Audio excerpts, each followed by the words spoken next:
It'll never not be funny. The Valero Texas Open intro. What's going on, everyone? Welcome back. Betsperts Golf 2024 Wells Fargo Championship, Myrtle Beach. Perhaps, I don't know. I'm not super prepared for any Myrtle Beach talk necessarily, Andy. But what's going on, buddy? I am. I can talk a little Myrtle Beach. I know you would. I'm probably. I'll have a preview article up on the site. I think I'm just going to write little because I spend enough time digging into these courses, especially this week with Myrtle Beach, where we haven't really played here on tour ever. So I spend enough time digging in where it's like, oh, I have enough notes where I should just put this on the site. So it'll be free too. You know, I'm not going to paywall a Myrtle Beach preview article that really isn't all that in depth. But I did watch 2 separate flyovers. Okay. Just because it's pretty, like it's a pretty area, the Grand Strand, man. It's a good looking course. So we'll get into that a little. Any Byron Nelson thoughts? I had nap. Felt really good, but you got to do it for 4 days. You got to do it for 4 days. You can't have an okay day. An okay day is like 2 under. Like you have to be 5 to 8 under every day, all 4 days. You got to get to 20. He just didn't have it over the weekend. Good shot for a big number, but I had him, Mitchell, and Jagger that really contended out of my outrights. Newsletter matchup won. Happy about that. Suck at Seamus Power, who I actually kind of like. You know, I'm a power backer. I just didn't like his price. But yeah, it was disappointing to not get that one home because he was looking really good for big parts of Thursday and Friday. I would love to see that guy swing hard. Is that a thing? Can we talk? Like it is so natural and easy. It's like a lazy swing. Yeah. Right. But I think that's actually impacted a little bit of his stuff on the weekend where it looked like he was like, it's where you're teaching a little kid, teaching Little League, like swing the bat, like don't, or like when you're teaching a kid to pitch, like don't guide it in there, like let it rip, right? Don't try to aim it. And it feels like some of those swings are like just, they're a little Are too you cautious. A little coach now? I have a decade of Little League coach experience under my belt. Oh, geez. Absolutely. I've yelled at Little League umps. I enjoy that. Yes, I've seen opposing coaches tossed in 8-year-old Little League games. I'm not that guy, but I've seen it multiple times. The big part you see with those, it's like they do the thing where they want to swing to the ball and not through the ball. It's like, man, you got to stop this. You're doing a check swing every time. Swing right through it. Maybe pepper it a little, huh? So, yeah, and you transition to kid pitch. Kids are trying to just like, you know, they don't want to hit anybody. They're trying to throw strikes so that they're not actually like ripping through. And it's like, man, that guy has just such a natural, easy swing. And I felt like a couple times he just kept yanking him because I feel like the tempo was just off. Swing coach here this morning checking in. But yeah, I mean, obviously he's immensely talented.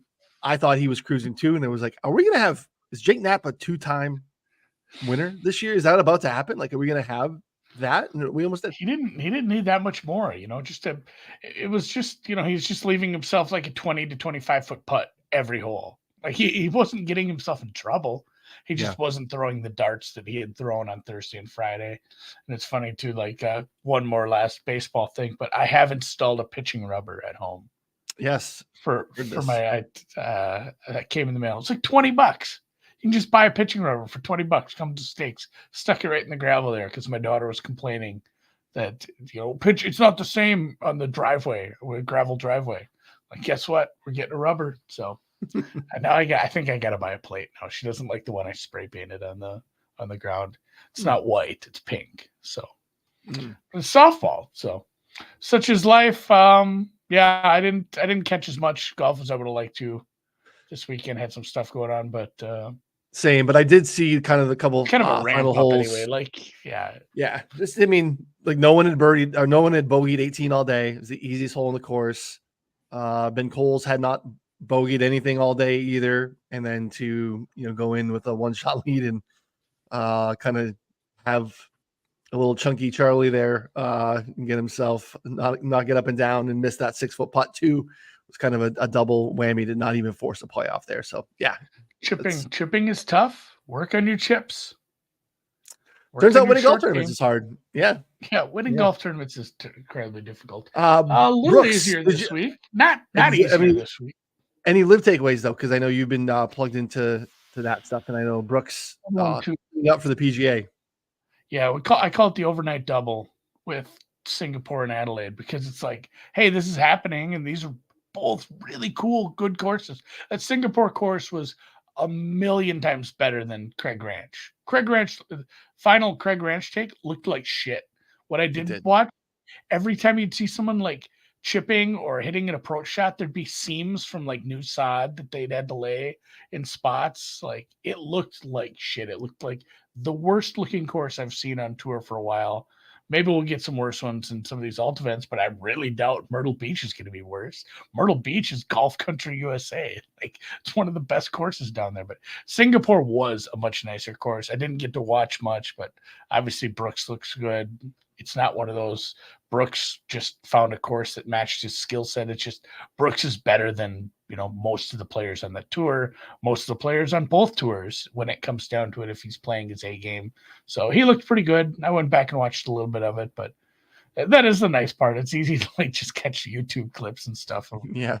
They do a good job of having it streaming easily. Like, if you wanted to go back and watch, round 4 of the Byron Nelson, where would you go, Ryan? Like, I was just watching it live on, like, because my Hulu's hooked up to, ESPN, and obviously if NBC has one, I just open it on Peacock. But I'm not so sure about replays. So I don't know about replays. I mean, I have YouTube TV, and that's nice because if you watch it all the time, it populates it in there and tells you you'll have round 4 in there for a couple of days. But yeah, for like people that don't have that, I don't know where you're going to go find highlights. You're not going to get a lot of shots on PGA Tour's Twitter account, or there's definitely not a YouTube channel. So yeah, that's a good point. Definitely showing shots is the advantage Liv has right now, where the PGA still doesn't like to show as much golf. But yeah, we'll get there. Better tournament this week, obviously. Wells Fargo, better fields, signature event. No Scotty. We had a withdraw from Ludwig. Yeah, he is out here. So no cut. Everyone makes the weekends, but a good tune-up for what we have coming up down the pipe here at Valhalla next week. So really excited to see. Interested to what's going on with Baby Chef. Like Sam Burns is in the fields. Scheffler's not in the field for the baby. Like, are we not going to tee it up? Are we going to get a Rudy Gobert situation where it's like, hey, Baby Scheffler is born on Wednesday of like PGA Championship week, and we're following in the NBA chat. I mean, people were following tail numbers of private jets and stuff last night to figure out if Rudy Gobert was going to make it to Denver or not. He obviously didn't. It obviously didn't matter. That's just good fundamental team defense right there. Go Wolves. Yeah, Wolves, baby. You got my Wolves little scarf back here. But no, I do wonder, like, at some point, I don't know how this works, because both of my children were born just like kind of normal time. Like, oh, she's due this day, and it was like a day late one, and one was like one day early. But at a certain point, they will induce. It's dangerous to carry for too long.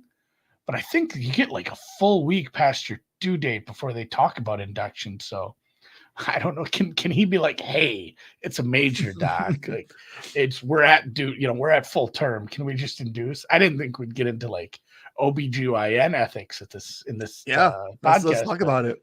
I mean, just at a certain point, you do need to get that baby out of there. So be something to follow. Hopefully Winnie has it. He's just loud about it on social, so everybody knows, and we don't have to speculate. But he is. It is a 68-man field, because I think Scheffler's the only one who turned it down, and then they adjusted. I think they adjusted based on that.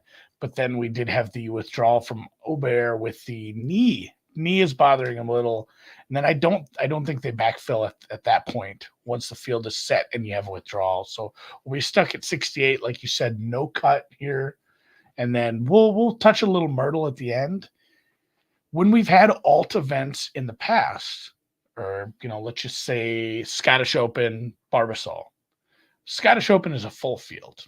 Now, it's not just the top 150 in the world, but it's most of the top 100, some others, some qualifiers, some this and that. And then you start your field. at the Barbasol, so or Barracuda or what have you, all those events. Whereas this, you start in like the 70s or 80s. So you say, "Oh, Andy, go! Oh, we got the 80th best player." It's still better than some of the other alt event fields we've had in the past. So it is a 1,000%. better alt event field than we've had in the past. It's a nice course, so I am kind of pumped for Myrtle Beach as well. But yeah, let's dig in on this course because this is a great course here, Quail Hollow. Yeah, great track. Obviously hosted, as a tune-up for the PGA. Hosted the 2017 PGA with Justin Thomas taking that down. There was a major reno leading into that. So I would really, not that you want to give, I think, 8-year-old course history much credence anyway, but I would toss out anything pre-2017 because of the redesign leading up to that PGA. Again, it's hosted some of the guys have, this has been a host of this event for years. We had the President's Cup here just a handful of years ago as well. So we did have that 2022 version, which was at TPC Potomac in the Maryland area. So that was the one year where if you're looking at that course history that year, that's going to be telling you something a little bit different. But yeah, a long stretched out 7,500 plus par 71. Do you need to, again, if it's hosting major championship golf, you need to have the whole bag. And I think that's what's going to be required here, which again is a nice tune up, a nice lead into what's going to happen next week at Valhalla. So some long stretching holes, some challenging holes too. So it's not just beating you over the head with length, but there's some agronomy stuff that Ron got into yesterday, which I thought was interesting because the entirety of the course, fairways, rough, and greens is Bermuda grass. That's a little bit tougher at this time of year still. So there is some Poitriv hybrid mix on the greens. So I'd be very careful looking at putting splits that are honing in on Bermuda because that's not actually a pure, indicative of what we have going on here. There is a little bit of Poitriv overseed here. It's starting to get to be later in the year. It's starting to get to be where it's, without getting too into the weeds on agronomy, like, there's percentages, as far as how thick the overseed is going to need to be because the Bermuda is starting to flourish a little, to come out of that dormancy. So it is going to be more Bermuda than, some of these other Poitriv overseeds.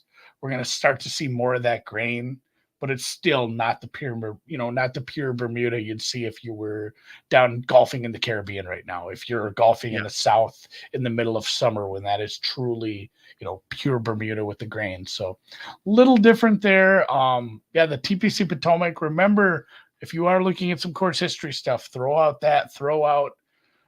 whatever 17, like you said, if you want to go that far back. I don't know if I do that anyway, but that was like Eagle Point or something when they prepped for having the major here.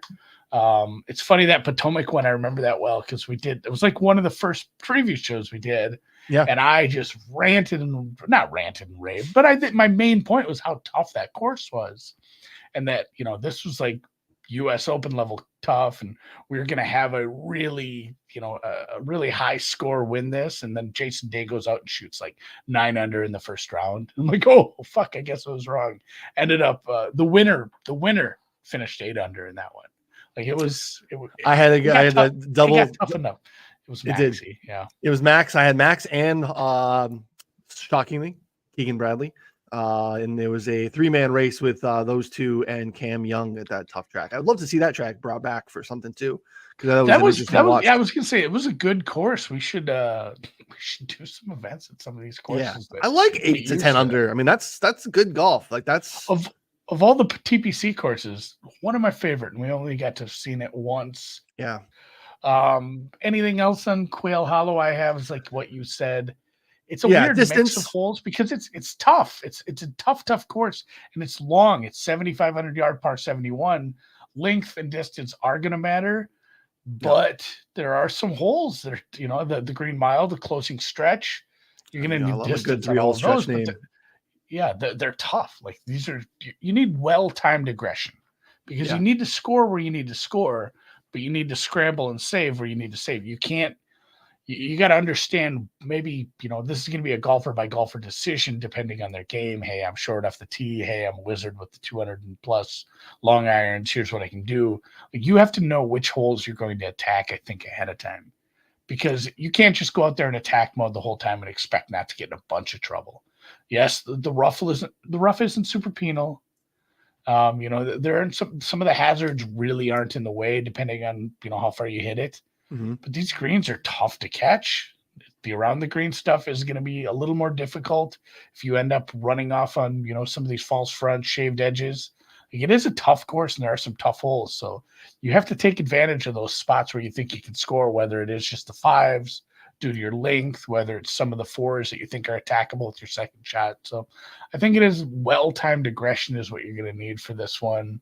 And yeah, the theme, I guess, it's Parkland. We'll call it a Parkland, but like the main theme is just long. Like even in that final stretch, there's a par 3 that's like 225. Mm-hmm. Like the whole theme isn't, like Florida course water. It's not even really Carolina course. I don't know. It's Parkland in my mind, but it is just long and long irons. There are some guys that can cut some corners here, but for the most part, you are gonna have some really long iron shots unless you're hitting it, just bombing off the tee. And that's where I wonder too with the accuracy question we'll talk about. We'll get into key stats because accuracy doesn't matter as much here, but it does if you're really wild because it's still tree lined. So, sure. Hey, this rough isn't too deep. Yeah, but there's a tree in front of you. It is going to be maybe one of those where we look at distance from edge of fairway a little heavier than because normally we'd throw at accuracy in one of these and say accuracy doesn't matter here. But I think maybe it's worth taking a look at that because of the trouble you can get if you're off in the woods. Like, yeah, you can miss every fairway, but let's try to do it by like 5 or 10 feet. Because then you hit out of the easy rough. The greens and regulation numbers already difficult here. You're not at a huge disadvantage to the field, but you can't be out in the goddamn woods. Yeah, I mean, the more and more I think about it and think about what we're trying to actually do here, the less likely I'm ever to include anything that's just driving accuracy stat. And even total driving impacts that too, because I feel like it's such a noisy thing. I also, off-season content, Andy, we either need to just we need some written content. I need the best 3-hole stretch like names. I love, we have, Amen Corner. You gave us, what do we have? The Dragon Tail last week? The Dragon Tail last week in Singapore. This is the Green Mile. We have the Snake Pit. We Bear have the Bear Trap, Snake Pit, the Horrible Horseshoe. We have the Devil's Elbow, which we just had a couple weeks. I'm trying to think of it. So there's some good ones out there. What's the one that they use? It's not official, but they call it that at Pebble. Yeah, I don't know what, like 6, I'm 7, gonna 8. have to think on that one. Yeah, there's like an unofficial nickname. I think a lot of those, but I do love hole names as well. And we have that at Myrtle Beach. Absolutely has a name for every hole. In fact, they have a really famous one there because that is a Jones built course. But yeah, key stats. Let's we're already kind of segued into that. I said distance. We already poo-pooed accuracy unless you're really, really spraying it. But distance, long irons, and if you can find a way to throw some darts on some firm, fast greens, if you're a guy who's been, better with your greens and I did look that up. So I pulled that up on the rabbit hole earlier because I just wanted to see. I think I went over a 2-year stretch. And I said, I went into the filters and I adjusted it. I said, I only want to show rounds where the greens in regulation accuracy was difficult. So overall, the field was having trouble finding the greens in regulation relative to all the courses, all the rounds, all the golf that's been played over 2 years. So I did that. Some of the guys, you're going to, Will Zalatoris was injured for part of this. So he has a smaller sample size. And, somebody like Knapp or some of the younger guys, they have smaller sample size. But for the most part, the sample is like 50, 60, 70 rounds. And, Zal was tops. But Corey Connors, number 2, Rory and Shane, partners from the Zurich up there. Hovland, Xander, Akshay. Again, smaller sample size, but still pretty good. Stefan Jaeger, guy I like to bet. But yeah, Andrew Putnam was in there. And it was like a 56 round sample. I don't know about I don't know what I'm gonna do with Andrew Putnam, but that one kind of shocked me. Not shocked me, but because the rest of it is I think that way. Yeah, like his approach, his overall proximity was rough. Like all the proximity numbers were rough. He had good approach numbers, but yeah, his greens and regulation percentage on the subset was really high. But yeah, it already kind of confirmed my Corey Connors stuff, so that's not great for my bankroll. Yeah, a couple of things that I think this is a great use again for the rabbit hole, looking at specifically some things that you won't be able to find anywhere in terms of key stats. Because I think just looking at strokes gained total on difficult and very difficult scoring conditions, I think matters a lot this week. I like to look at strokes gained tee to green on long and very long courses, because that's what we have here too. That overlaps a little bit with strokes gained total on some of the corollary courses this week. And I think that that's another place that we can go. Looking at Torrey Pines, Riviera, Bay Hill, Copperhead at Innisbrook. I think you have some overlap in terms of skill sets and previous leaderboards. And I think that matters a little bit too. So those are some of the things I look at. And then obviously just, approach, distance, some of the other stuff that we've kind of touched on. But let's build a little bit. I want to remind people to let's get going to the on this first. We gotta save some time for Myrtle Beach, you guys. It's a new channel. Again, if you are watching this on YouTube, if you caught this, please hit the subscribe button. That helps us a lot. Also, thumbs up. And if you want to leave a comment, by all means, tell us who you think is going to win this week. I swear to God, if you put a comment and you pick the winner, I'm going to screenshot it later and put it on Twitter and be like, look at this smart MNFer. He picked it on Tuesday. This guy had the winner. Maybe give you a free week. Yeah, fuck yeah. If you pick the winner in the comments, I'll give you a free month. Free month? I don't care. Look at that. I'll give you a code for a free month if you pick the winner in the comments. But you can't just go list the whole field. You gotta pick one guy. That would, I had to say that, some loophole. Some guy was just gonna list the entire field. Like, shit, this guy's got me. We'll take 67 comments though. That'd be pretty nice. I don't know. He put me in a box. Yeah. If you have multiple YouTube accounts, by all means, cheat. I don't care. All right. We're just looking at the Wells Fargo Championship field here. You want to look at the 2024 golf only? Looks like we can look at to see who's playing good golf. Some names we would probably expect. Sanders good. He's been good at golf. In contention here last year, could not chase down Wyndham Clark. Crazy Wyndham Clark. Thinking back what's happened in his last 12 months, and here we are. Wyndham Clark got his first W here last year.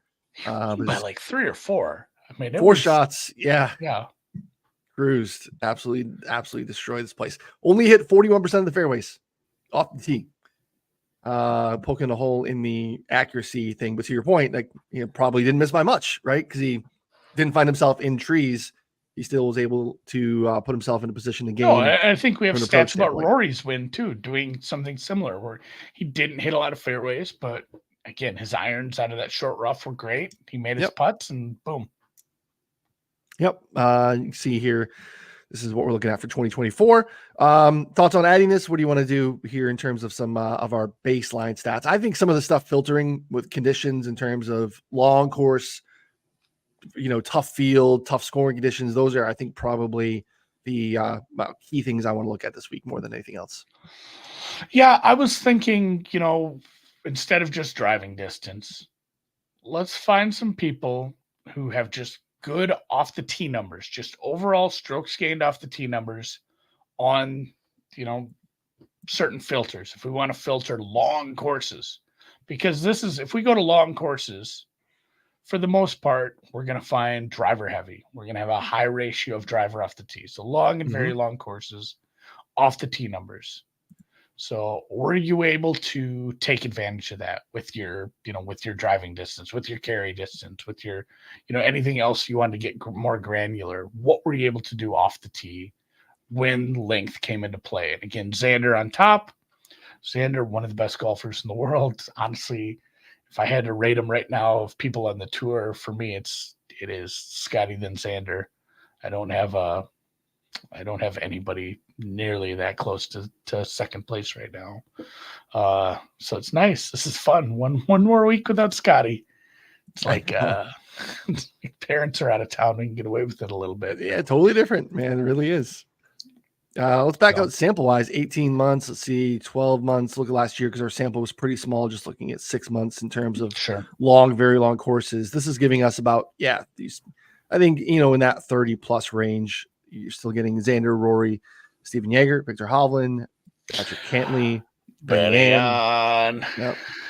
Wyndham Clark, who I think is probably in the team picture of what you're referencing in the next tier of non-Scotty golfers right now. He's been in the mix. I think he has multiple top fives in his last 5 starts. A win before that, obviously a range shortened Pebble Beach, and not even a course that you would think fits his style. So, which is pretty interesting win for him. So, Woodland made a great run last year here.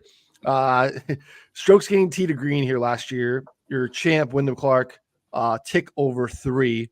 Gary Woodland right at 3. And Woodland was cleared by 11 shots from Wyndham Clark. So putting does show up and matter. You do like the bankable skill set of tee to green, but Gary got absolutely boat raced in the end, even though he almost went toe to toe with the winner from a tee to green standpoint. So yeah, that's when you putt really poorly. It makes it probably pretty problematic. So I like this. I like this thought around off the tee with the very long and long. I like looking at this from a tee to green standpoint too, because I think that also is telling us what I think matters in terms of how were you impacted by the length up until you got to the putting surface? But off the tee, I like that. Nice that too. We can just do tee to green on long ball striking. I think those things are, I think it's a good combination of, how golfers overall make up for the inequities they have. If you're a little shorter off the tee, if you're one of those guys that's just averaging 295, if you're just not getting there on a place like this, if you can't hit 3 1/4, what are you doing with your irons to make up for that, if at all? There's some guys that they don't have either, and when they get on a long course, it's just not going to work out because they're short off the tee and their 200s or irons 200 plus just are average. And maybe they're not bad at anything, but if you put 2 averages together, it's just not going to work out at a place like this against an elite field. So I like that tee to green on long courses. Let's do that. Yeah, we did that. Let's look at, obviously we have, I think it's important to understand not just what the winner did, because we had a winner at 19 under last year, but then you had a handful of guys, a cluster of guys at 9 under, 10 shots off the lead, but those guys were T8.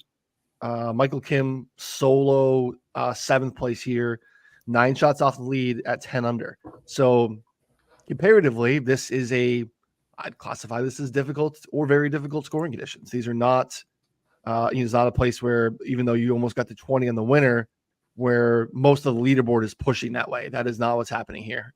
You had, where's our cut line last year? I think these are important things. Cut line was right at even. So, that's, you're not having to go super low to make it on the weekend here. You just kind of have to grind, as Andy kind of touched on at the top, few scoring chances, and you got to kind of make sure you take advantage of them and hold on in other scenarios as well. And then, sub-air system that they have here too, they can make these very firm and fast on the weekend. So sticking around, you make some pretty big numbers on the weekend if you're, you're struggling and barely made the cut.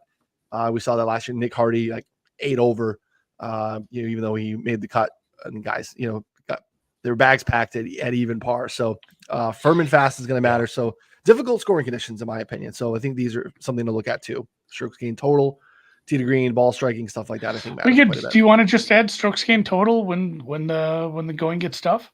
Yeah, let's look at say 12 months. Yeah, bigger. Let's do a bigger sample. So 12 months of strokes gained total on tough and very tough. It doesn't say that in the filters. I should actually say the real words for anyone to. This difficult and very difficult. Xander number 1, because Xander's just a god. He's priced accordingly in DFS, obviously, but yeah, kind of the usual suspects at the top, with Shane Lowry a couple times here has popped up higher than I thought he would. Yep, some names you'd expect. Shane had a weird stretch there because I think he switched caddies. He had a little bit of a struggle bus when he first came across the pond last year. When he does that move that a lot of the Euros do, where they move over to the tour and then stay over here for the most of the duration. I think he had a really rough start and maybe that's affecting my perception of him a little. Because Shane's a great golfer. Shane's won a major within the last 5 years. Yeah, and he held it for a while because we didn't have the Open Championship for an extra year. So, I mean, this is a list I think is indicative of who we would expect to perform well here. It's the top of the board: Xander, Wyndham Clark, Rory, Max Homa. Again, Max has won this event twice, has won it here as well. Obviously, Rory's won here. Wyndham last year. Xander was in the mix last year. That's your top four in this data set, and I think it makes a ton of sense. But the other names you would expect behind it too, obviously, Vic is dealing with some stuff right now. He's in his head, tinkering a little bit. But fifth here, Tommy, Cam Young, Shane Lowry, Patrick Cantley, Matthew Fitzpatrick rounding out your top 10. Some other guys you would probably expect not too far behind. So I think that's a really good, impactful, kind of a pivot point for us to anchor our Model 2 today. So, all right, I think those are probably pretty good. Unless you want to get into anything else. Is there anything in terms of, I don't typically love, I don't know, I feel like field strength stuff is double counting almost. But there's obviously a use for it if that's your thing. Small fields, not something that I would use, but I think you could do it as we start to get larger samples of small field events with these designated events over time. Right now, I think that probably is a pretty noisy data set just looking at small fields because we just haven't been doing the 68 70 man no cut thing for a very long time. I think down the road in a couple of years that's going to be something you want to look at. Like, are there people that struggle with this no cut now that some of these guys are going to be playing, and at that point they'll have done it 15 times if they're a top end golfer and haven't fallen off. So no, I don't think you want to get too granular with the filters from there. You want to do anything else off the tee? No, distance. I mean, we could just put distance in if you want. We touched on distance from the edge of the fairway as well. I feel like making a homemade version of total driving, where you say we were going to allocate. Yeah, let's do that. Let's do a small amount of distance. Let's go driving distance and distance from edge of the fairway, like I brought up. Yeah, because it definitely is not the same. What kind of sample size do you want, though? I mean, distance. It's not like it's gonna be some massive change, but distance from the edge of the fairway, I'd like to do 12 months. Yeah, okay. I'm good with that too. I feel like distance in particular, I would think in my head, I would want to go back and have a larger sample. The more I'm seeing this year, and I think as an off season as a inflection point for some of these guys, you've seen some, I think, intentional speed gains. Xander in particular, Finau, clubhead speed significantly up.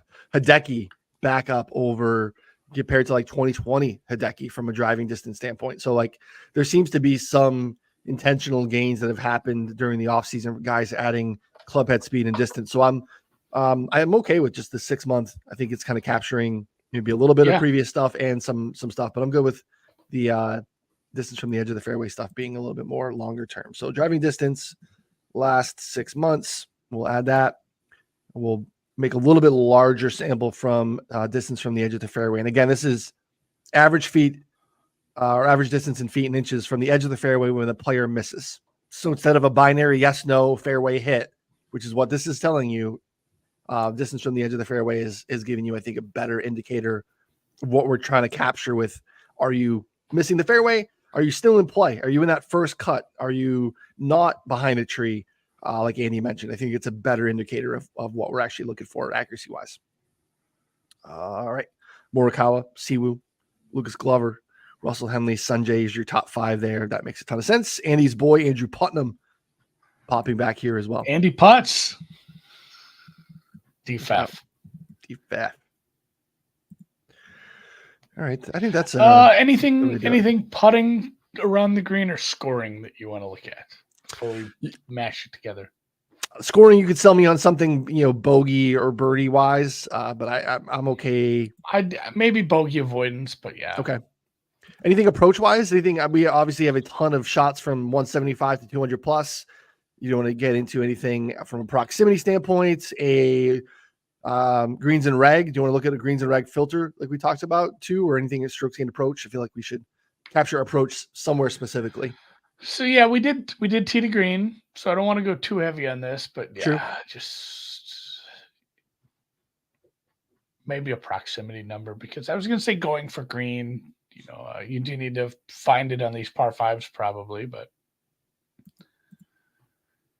Yeah, I maybe just like an overall proximity number. Although I don't know if I love proximity here either, because a I lot of know. these holes, you're not aiming at pins. You're not aiming at an area below the pin. You're aiming at the damn, trying to get it anywhere in the screen. So you're not having, because like I said, the around the green is going to be a little tougher here. You're just going to be happy with some 2 putts on some of these greens at a lot of points during these rounds. So I don't know if I like just overall proximity. Yeah, hitting or gaining on approach was 11th toughest to gain on approach last year. So do that. Greens and reg, 5% below average. So, we could do greens and reg and just take away easy greens and reg, right? So we can go to greens and reg, accuracy, Average and average, difficult. Let's do difficults. that. Go average and difficult. Okay. Make sure we have a good sample. Yep. We do, and then let's just go greens and reg. Who's finding greens and regulations when they're not playing? When they're not playing some ridiculous tourist course in Puerto Rico and everybody's hitting 16 greens that day. Yep. We're just trying to filter that out. That's what we're doing with this. So last 12 months, greens and reg, decent sample here, obviously. So greens and reg percentage, I'll just leave it because we have the notes there too. That's enough for us there. All right, one more thing. You said, do you want to do anything scoring wise? Do you want to do bogey avoidance? Par 5, you got to be able to capture the par 5s, obviously, but I feel like that's birdie in general is probably something I'd prefer versus getting into the granular par 4s, par 5 stuff. I'd lean more towards course management than scoring. Like I still think it's gonna be like 12 to 14 under here. So how about short game, strokes gained short game on difficult scoring conditions? Yeah, I haven't looked at that. Around the green's gonna come. You're gonna miss a ton of greens here. Like you do need to be able to get up and down. Yeah, I want to see that. I have not looked at that, but I think that might be something to look at occasionally. All right, so we'll look at difficult, very difficult scoring conditions, and we're going to look at strokes gained short game, which is capturing both putting and around the green. And we don't have a clear mix. You can see here, you can look at scrambling from the rough and scrambling from the short grass. Pretty good mix here. So not a great spot to highlight one specifically. You'll have to go back to the main view. Yep. Let's see here. Yeah, 12 months. Yeah, we probably get a little bit. Well, some of these guys are getting a decent sample. Let's see if we get a little bit larger sample.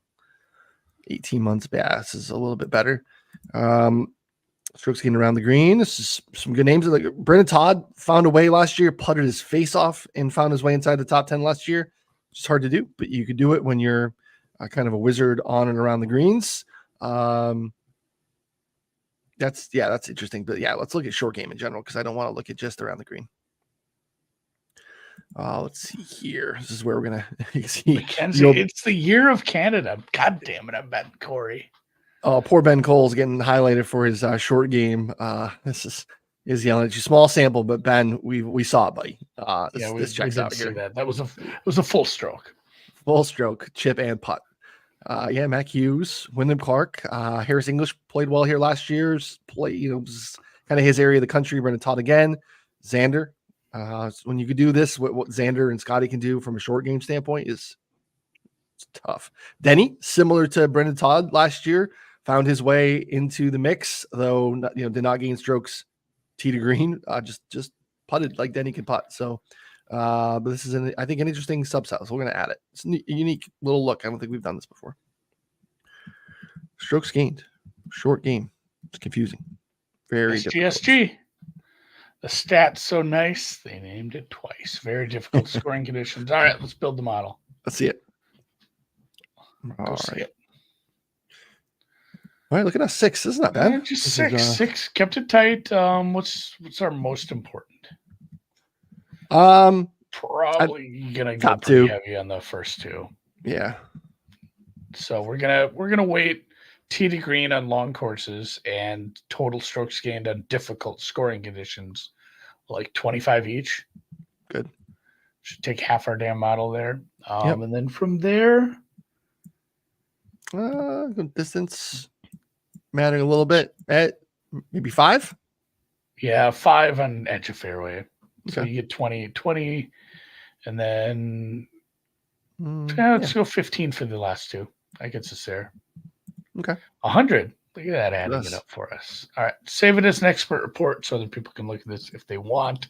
If you are a subscriber, you can go view this model we're going to build, sort it however you want, and take a peek, take a gander under the expert reports. It is named, what do we name it? Betting Show Quail Hollow. And look who's number one. Look who's number one. Top of the betting board is your top three. And I think it makes sense. I think we probably would have done something wrong if we did not have some order of Xander Schauffele, Wyndham Clark, Rory McIlroy. Those are your, I think, a clear top three. I thought there was kind of a clear top four on the betting board this week in terms of what we had before Ludwig left with the knee injury. He was on SVP last night. He's fine. He was there to talk about like joining the TGL. He joined a course, some course out in the Bay. Yeah, Steph Curry owned team, I believe. So yeah, he's going to be fine. And I'm not super worried about him for next week at Valhalla. So I think he's just being cautious here. But yeah, no Scotty, no Ludwig has changed and shifted some betting odds. But those are your top three. Vic there at 4, getting I think probably some ball striking. Still has been really good. So even though he's tinkering and struggling around the green, he's still been pretty solid in what he does well. Hideki 5, Tommy Fleetwood 6, Max Homa 7. Jaeger at 8, Sugar Shane Lowry 9, and Corey Connors at 10. Some guys that Andy's been dancing around all show, still kind of finding their way here into the back end of the top 10, which is confirmation bias at its strongest. So I'm interested to see what Andy's card looks like. Team No Putt, man. Team No Putt, indeed. Yeah, as far as betting goes, it is a little price dependent for this week. Obviously, last week I took some swings at some guys not near the top, but in the 30s and 40s that I thought could win, and then I took some bombs on some of the young guns with the big drivers, some big swings. Toasty and what's my other one? Toasty and Quest didn't really do it much for me, but Nap was there. Rory and Xander's prices are probably about where they should be. I'm not super excited, although it is a smaller field. I do have to remember, you're not going to get as good of prices when you're not working with the full field. Scotty missing though, but it does make you wonder if you should just be betting Xander at like 10-1 or better. Obviously from there, Wyndham Clark's price is going to be 15-20. Possibly interested. The thing that is in your mind, and it's so stupid. It's like, oh, you just won this. Like, you won this thing. Like, right? It's so stupid, though, isn't it? It is so stupid. I know, and I've already won this year with a bet on a repeater with Scheffler a few months ago. So, like you said, Hovland's in his head. Matsuyama, I'd have to dig in. I haven't really considered him. Fleetwood just doesn't win golf tournaments. I don't need to keep throwing money after that to find out if he can ever do it. Maxi looked better at times at Augusta. Made me feel a lot better about his shot at Valhalla. I think I'm looking at him more next week than anything. Jaeger, I'll have to look at the price. I'm a Jaeger guy. Yep. Didn't quite get it done last week, but I mean he fits that course and this course. Shane. Oh, Andy. Jaeger, by far, completely off market at Chris. He's 70-1. All right, Jaeger. I mean, he's 45 on DraftKings. It's not a good sign when he's off market at a place that's taking to win 50K. Yeah. Okay. Yeah, that's probably a bet then. Lowry, I'll have to dig in on Lowry a little bit. He's shorter off the tee, even though it looks like the kind of person that shouldn't be. And Corey Connors, man. So Corey Connors is a bet. Okay. And 60s out there on Connors. Yeah, we'll have to find best price in this. I haven't placed this yet, but if you find a 50 to 60, I think is a reasonable price. And I'm not a big course history guy, but at a tough course like this against tougher fields, and I know this is now the signature field that's super tough, But I mean, he was great last year. If you go look at the greens and regulations for last year's tournament, he was up there. I mean, it was like top 5. I think it was 70 plus. He didn't have a bad round. It's just like Clark kind of did what Clark did. So, yeah, Corey Connors 76.4. He hit 55 out of 72 greens. Do you know who was tied for first in greens and reg? Wyndham Clark and Steven Yeager. So yeah, greens and regulation team. Corey Connors mount up at 55, 60 to 1. I'll make that a bet. Henley, I don't know if I can do it with this field. Cantlay. What has Cantlay done wrong that I suddenly don't ever want to back this guy? But finish a golf tournament inside the top 10. Finish a golf tournament. Be priced at 20 to 1. I don't think I can get that at 20 to 1 with him. Fitzpatrick is another one. What is he? I mean, he has done some things wrong. I like Fitz. Fitz is interesting. I wanted a little bit of a better number, but he's interesting. Noren is a model of consistency somehow, just not winning tournaments, but boy, he's going to be like 60 or 70 to 1, and he is a honey of a top 20 bet, I think, because he fits well here. Obviously, that the distance isn't as great, but he's good enough with his irons. He's 40-something years old. He's not going to hit the ball that far. Distance, a little bit of a negative, but the rest of his game is such a positive, and he's been playing well that I think I like him at a decent top 20 price if he can find it. Made some people. You're not finding that on Bet Rivers. You're not finding a decent top 20 on Rivers for him because he is 28 to 1 to win on Rivers for some reason. That's a bad price. Don't do that. Right. And then I don't know how you feel about betting some of these younger guys or newer guys in a field like this. Yes, Sahith, Bhatia, Ekro, they're ranking out high, but man, to take down a field like this, I'd probably need a little more of a price. I like those as maybe some top 20s once I dig in a little as well. But Akshay, I don't know. I need to look at his Bermuda putting, or some of the putting he's done in these Bermuda Poa Trivialis overseeds. Yeah, short I'll bet game. some Akshay numbers.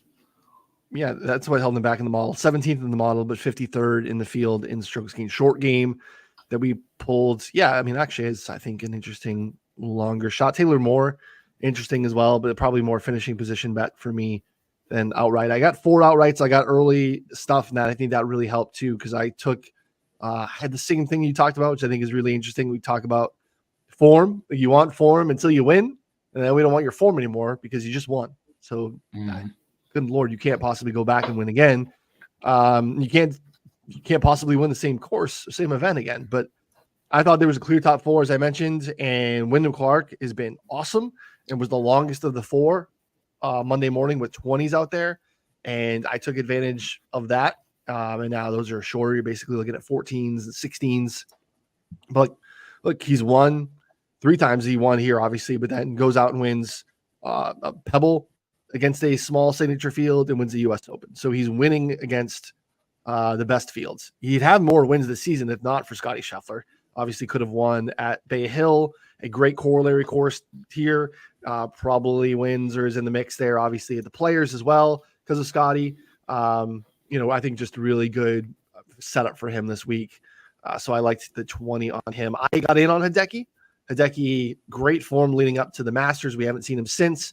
Kind of disappointing performance in the Masters, but I like the short game stuff. He's obviously popping here in what we ran short game wise. The added distance, that's back to, as I mentioned, previous years. Another corollary course, another long par 71 with difficult scoring conditions, hard to hold greens, Riviera. And Hideki just posted a 62 on Sunday to win that event. So I like him here quite a bit. 35s out there still. My loser this week that does not win golf tournaments, my Tommy Fleetwood, is a longer price. I got Cam Young at 35. Those are now 25s. I get it. Cam Young does not win golf tournaments. Man, like, you just continue to knock on the door at a certain point. Like, he's going to be in the mix. Another guy with, Riv, Torrey, played well at Innisbrook. Obviously should have won that probably against Malnati. Bay Hill, good, course history at all these places. Again, played well at a Wells Fargo, but again, this is the Potomac one. But again, just I think in the game fits really well here too. Zalatoris, Andy, was available at 60 on Monday morning. And that was my last one. So Zalatoris at 60. Again, Wake Forest kid. We're in Carolina. Where does Zal play well? Tough courses, tough fields. The back injury last week, I think it wasn't. I think it was maintenance, knowing that he's playing this and then has the PGA next. I don't think he wanted to do 3 in a row at this time of the year. So he pulled out of a spot where he's not getting the 30 under anyway. That was a good business decision for him. And I think we got a bigger number than we should have because people were worried about the injury. So those are my 4. Like I said, that rogue 70 on Jager's a bet. Corey Connors is a bet, just based on what he was able to do to this course last year with his ball striking, his overall iron prowess. So I've got 2 guys that can't win. Probably I'm going to look for the best number on Xander. I'm going to take advantage of Xander week when Scotty's not golfing. So if I can find a 10 to 12 on Xander, that's going to be a bet. Maybe something better. Maybe I have to drive to freaking Iowa and take one of these. Everything domestic wise is 9. You can't put like much money when you use a boost, can you? They usually limit you, don't you? Yeah. Okay. No. I was gonna say it's not that close that I'm gonna drive there and like, oh, you can bet $10 in this, motherfucker. I just drove to Chester, Iowa for this. So you're lucky to get 50 those 3 depending on the boost. Yeah. One more before we do a quick Myrtle Beach talk. Benny On. Yeah. Did not understand the love for him last week. Maybe it was, the field not being as great and distance. I don't know. Well, I didn't understand him in a birdie contest. He's good and he actually finished really well, but not a great I want him here where what he's doing tee to green actually is going to matter compared to the rest of the field, because I think what he did last week, if he can roll that over to this week, tee to green with his iron play, like he's actually kind of a nice fit here as far as just, hey, add one more guy that can't win, which is kind of what I'm doing at this point. But yeah, I mean, betting on at a number is pretty nice. I think he came up in a few of the things that we did, some of the prices we ran.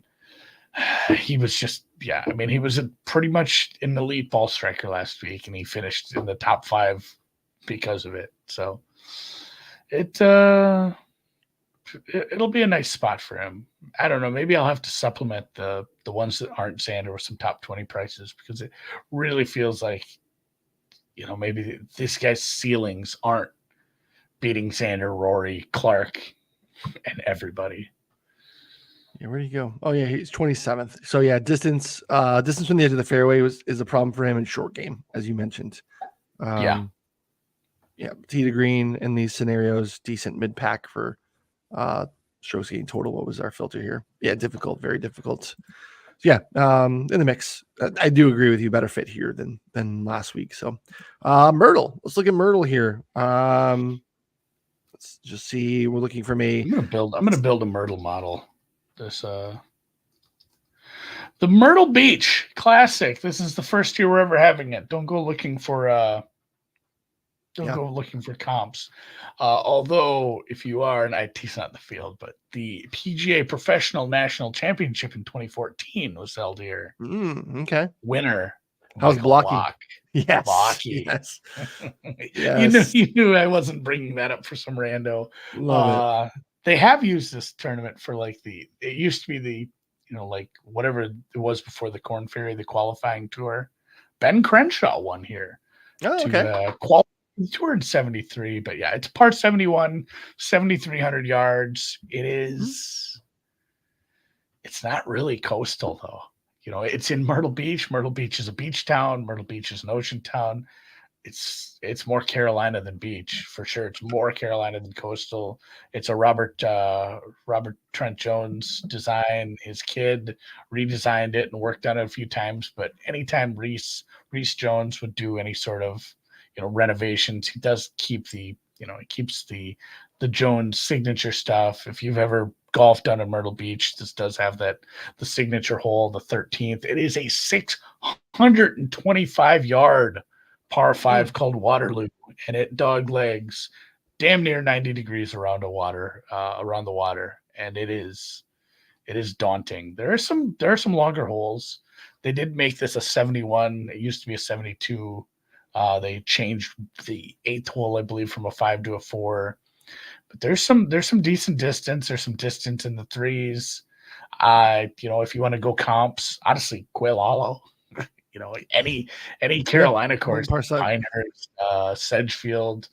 You can go look at remember Congaree. You can go look at some of those events if you really want to. But for the most part, I think it's going to be still sort of easy because some of the hazards really aren't all that hazardous. You're still going to have 25-yard landing areas when it does get skinny. There's a lot of bunkering. Some of these green complexes, there's like 7 bunkers around them. It's that beautiful white sand you see. Looks like Augusta on the beach. Honestly, it's very green. It looks nice. But for the most part, I think it is another distance course because there's a few holes. I took some notes when I was looking at the drive over or the flyovers, and it's just like, hey, it's 3:15 to the water. You gonna try it? There's some guys that are going to try it. There's a drivable 4. There's some guys who are going to be able to try a few things here. Distance is for sure going to matter. But for the most part, it's probably going to be a bit of a putting contest again. These greens look a little difficult. A lot of them have runoffs in the back. So I think guys who can control their spin, guys who can check up properly, that are able to, because the greens don't look that small, but a lot of them, man, if you're not able to check up and get the proper spin on it, you're going to go off the back of these and go forever. Long sloping runoff areas off the backs of some of these greens. There's some water that you're going to have to contend with. Obviously a shitload of bunkers. There's a lot of bunkers that come, and pinch off the front of the green where it's a really narrow, entrance where you're not going to be able to roll up on a lot of these. If you're coming up on an approach and you're coming up short and it's rolling, a lot of times it's going to end up in some of those bunkers. So I think around the green is going to come and play a little bit. I don't have any bets on Myrtle yet. I am still looking at the prices for that. For the most part, I just looked at the courts for like 2 hours. I've seen some people on Daniel Berger. Justin Lauer was a guy I liked last week. Probably like him again this week at 40, 45. There was one other name that I had thought about. Ryan Fox, kind of in that same price, but I do got to dig in a little on this. And if you are using the rabbit hole, we have the Myrtle Beach field on here too. You can switch between the Wells Fargo and the Myrtle Beach fields and make some custom models for both. Either doesn't matter. Do what you want. Have fun. Yep, looking at it now too. So I have to maybe get a little bit more course data here. But yeah, EVR. I'm searching here by ranking by salary on DraftKings. EVR though is kind of the favorite here. Heenberger short out there at 25. Ben Griffin at 28. Some shorter numbers there as well. Davis Thompson as well. Out there sub 30. So they're kind of your top of the board. Bull Hostler not far behind. So this DraftKings salary is pretty in line, especially at least at the top in terms of what the betting odds are. So yeah, again, no prohibitive favorite in this field. We're starting at 25-1, which is interesting too. So get some longer numbers down the board on some guys here. It's kind of crunched between 25 and 50 and get a solid 20-25. That's where I'm scared to get too nuts at the top. I don't think betting somebody at the top, it's not a good way to bet Kevin Yu at 30-1, guys. Get down there, find some bombs here, find somebody who can play themselves into form. It's not a full-on resort course. It's still going to be a grown-up man's course, but it's going to be the easier of the two we're going to play this week. So find somebody down the board you like. Like it. All right. Good stuff as always. All right. Let's call it a week. Like I said, hit the thumbs up, subscribe. If you have questions about anything, hit us up on Twitter. If you want to try the rabbit hole out for a week, a month, a year, hit us in the DMs. I'm sure I can get you some sort of promo code to save you a few bucks just for asking nice. I'm Andy. He's Ryan. We're BetSports Golf, and I'll catch you next week.